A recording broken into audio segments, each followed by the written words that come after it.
Hey, everyone, and welcome to Radio 28. So, we're gonna start by talking about this Japanese movie. It's called Ringu, but you might know it as The Ring. It's a bit of a throwback, so just a quick heads up. There are actually 4 movies in the Ringu series, and the whole thing started with a novel by Koji Suzuki back in '91. He kept writing them, too, with the final chapter coming out in 2012. This movie was huge back in the day and basically kicked off a major horror craze. So, picture this, there's this urban legend going around Japanese middle schools, right? It's about this cursed videotape. If you watch it, your phone rings with this super creepy sound, and then, boom, you're cursed. The story goes that everyone who watches it dies within 7 days, one by one, and nobody knows how. Our main character, she's curious, naturally, and starts digging into it. She's trying to solve this mystery, and also save her own kid who accidentally watched the tape. Turns out, the one behind the tape is this ghost lady, Sadako Yamamura. Sadako's backstory is pretty messed up. Her mom was a psychic, but people were scared of her, and she died unfairly. Sadako inherited the psychic powers, but also this tragic fate. Her own dad threw her down a well and buried her alive. She suffered a lot before dying, and all that anger turned into this curse on the tape. So, our hero finally finds the old well and, gives Sadako a proper burial.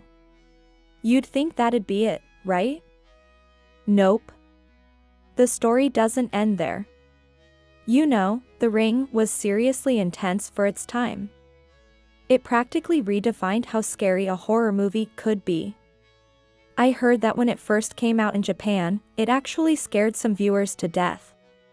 Literally. It was so freaky that the filmmakers had to cut out some of the scariest scenes before they could even release it. In this episode, I'm going to be talking about the real-life inspiration behind The Ring. I'll stop revealing the movie's plot here. You won't believe this, but a lot of the stuff in The Ring really happened. The locations, the events, even the characters have real-life counterparts. So, the real-life inspiration for The Ring is actually pretty wild. It's set in Tomisato, Chiba, Japan, in this old-school Japanese house near a shrine, kind of like a local government office in China. This all happened during the Meiji Restoration, a time when Japan was going through a lot of changes. There were wars everywhere, people were starving, it was a chaotic mess. The house belonged to a military officer named Shinichiro Tanaka. When his side lost the war, he killed himself, leaving behind his wife, Mami Tanaka, and their 2 young kids, a 10-year-old son, Hideaki Tanaka, and a 5-year-old daughter, Meiko Tanaka. And get this, Meiko is the real-life inspiration for Sadako. With her husband gone, Mommy couldn't take care of both kids, so she gave her son away. Life was still super tough, and they barely had enough food. Neighbors were helping out, but it wasn't enough. Everyone told Mommy to give up her daughter too. But she refused. She said she'd already lost her husband and son, and she wouldn't lose her daughter too. She'd rather die with her. So, one night, people heard a woman crying from the Tanaka house.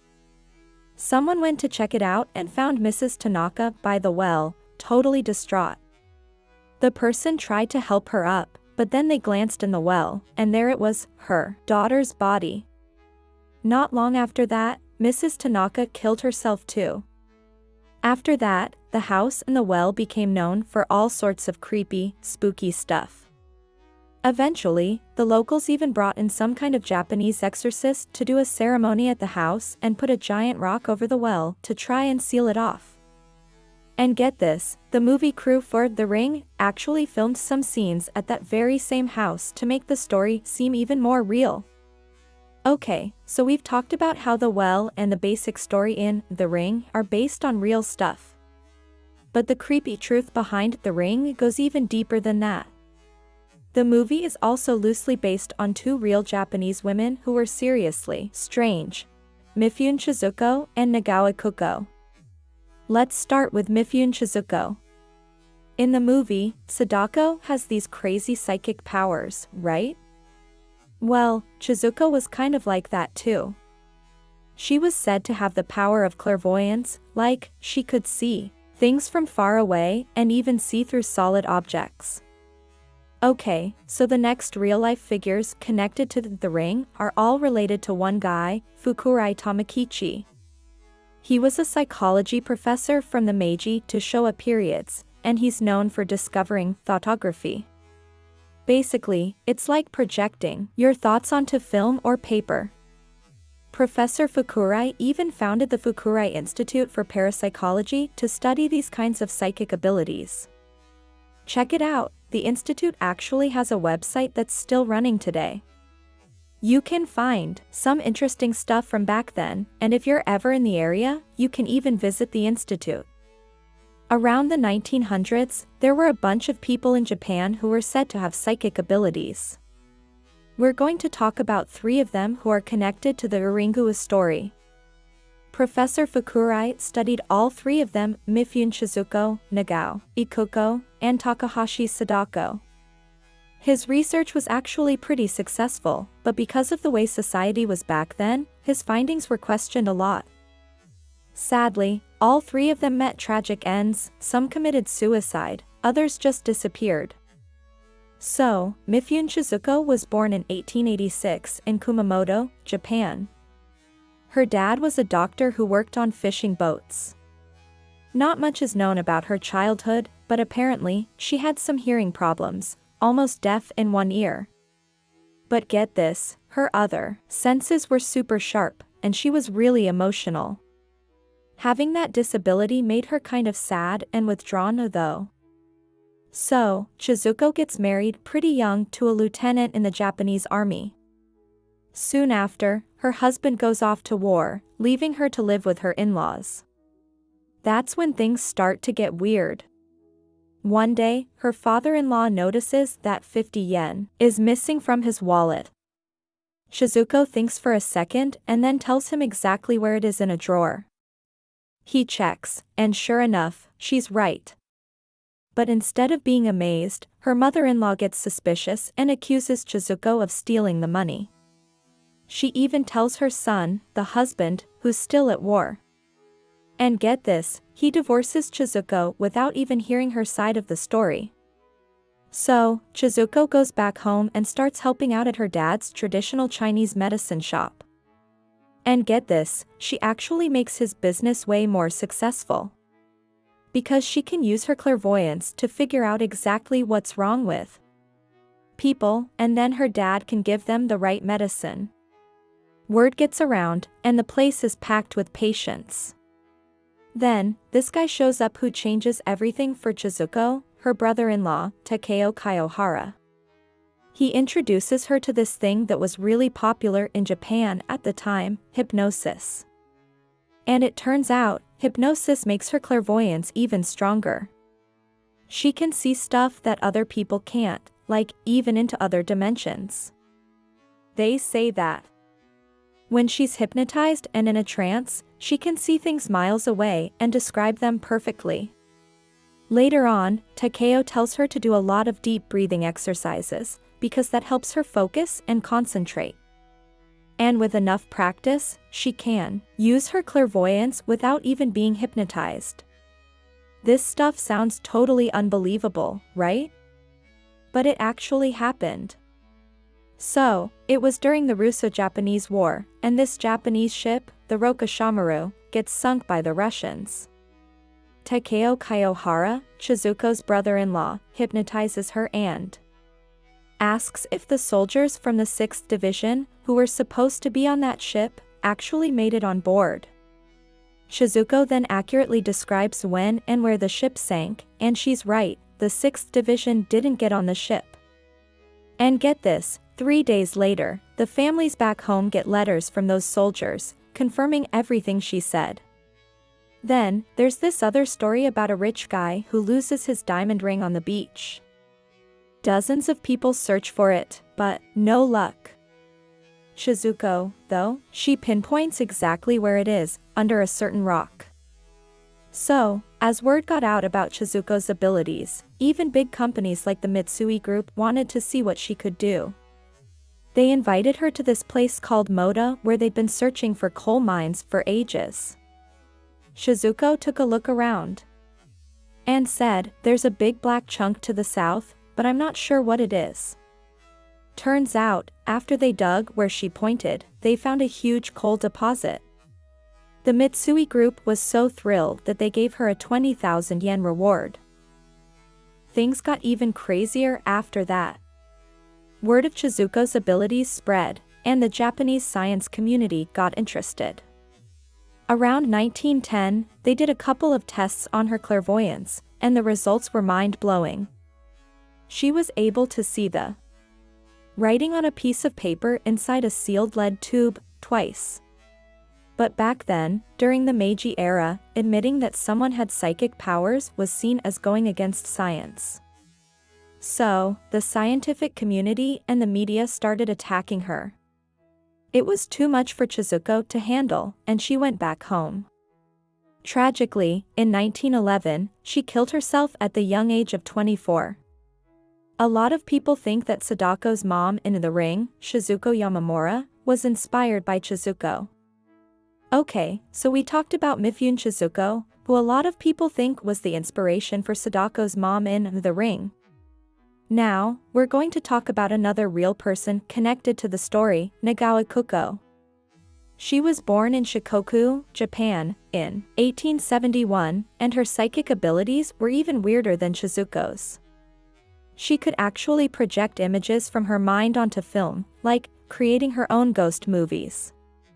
Around the same time as Mifune Shizuko's experiments, in 1910, this guy named Fukurai Tamakichi, who was a big name in Japanese science back then, did a bunch of experiments on this 39-year-old woman named Nagawa Kuko.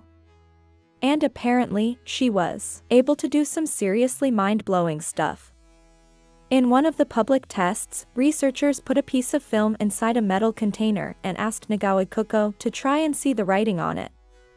And get this, she could actually see it. When Fukurai checked the film later, he was shocked to see that it had changed. At first, he thought it might have been damaged or maybe the container had moved during the experiment. So, the next day, Fukurai did the same test again. And guess what? The film changed again. At first, Nagawa Kuko could only make random shapes on the film, but after some practice, she was able to write words on it with her mind. Then, this university student named Miura Genzo wanted to test her out too. And the results were just as amazing. Miura Genzo believed that Nagawa Kuko was somehow using her mind to control a special kind of light that was affecting the film. He called this light thoughtography, and the ability to control it with her mind and telekinesis. So, most people can't see ghosts, right? Unless you have that special ability, like an evil eye or something. At most, you might just feel some weird vibes from a place. But Nagawa Kuko was different. She could actually project the energy from these spirits onto film, so people could actually see them. Around 1910, this scientist, Fukurai Tamakichi, and some other researchers did a bunch of tests on her. They took her to a bunch of supposedly haunted spots in Japan, and she tried to capture what she sensed on film. One of these places, it's said, was that same well where the Tanaka mother and daughter killed themselves, the one we talked about earlier. After Nagawa Kuko did her thing, 12 scientists watched the film, and they saw some seriously disturbing stuff, like the scene where Sadako crawls out of the well in The Ring. It was so freaky that it was way beyond what anyone could understand about the real world. So, even though the film was kept at the University of Tokyo, they locked it away and never showed it to anyone again. So, decades later, this Japanese author, Koji Suzuki, hears about all these crazy stories, and he uses them as inspiration for his novel, Ringu, which he wrote in 1991. Then, in 1998, this movie director, Hideo Nakata, wants to make the scariest The Ring movie ever. And get this, he somehow manages to get a copy of that supposedly cursed film from the University of Tokyo archives. He adds some extra creepy stuff, and boom, you've got the terrifying videotape from The Ring that we all know and love. So, both Nagawa Kuko and Mifune Shizuko's stories show us how unpredictable and unreliable psychic abilities can be. Especially when scientists try to test them under strict conditions, the more controlled the experiment, the less likely they are to actually work. The main reason for this is that these abilities seem to only happen when someone's in a special state of mind, and that state is really sensitive to their emotions and surroundings. When they're being tested, they're probably nervous and stressed. And that can make it hard for them to get into that special state, or even prevent them from getting there at all. And that makes it really hard to reproduce the results. Okay, so here's a real person who's directly connected to the Ringu story, even by name, Takahashi Sadako. She was said to be able to write with her mind, but she wasn't very good at controlling it. Her husband was this guy who, get this, was kind of a failure. He developed this breathing technique, which I'm guessing was similar to the hypnosis that Mifune Shizuko used. After Sadako practiced this technique, she got much better at controlling her psychic abilities. So, Fukurai finally found Takahashi Sadako and did some experiments on her too. Just like with the others, his research was pretty successful, but it still got criticized by Japanese society. The difference with Sadako, though, is that after the research was published, she just disappeared. Nobody knows what happened to her. Some people say she was seen in a mental hospital, getting treatment, but who knows if that's true. So, these four people, Mifune Shizuko, Nagawa Kuko, Takahashi Sadako, and the fictional Sadako from The Ring, they all come together to create the character we know. It's a mix of urban legends and real stories. What do you guys think about all this? Let's talk about it. So, remember Professor Fukurai we were talking about? Well, he's actually another inspiration for The Ring. He's the model for Dr. Ikuma, Sadako's father in the movie. And here's a creepy twist, Fukurai Tamakichi actually had a daughter, and her name was Sadako.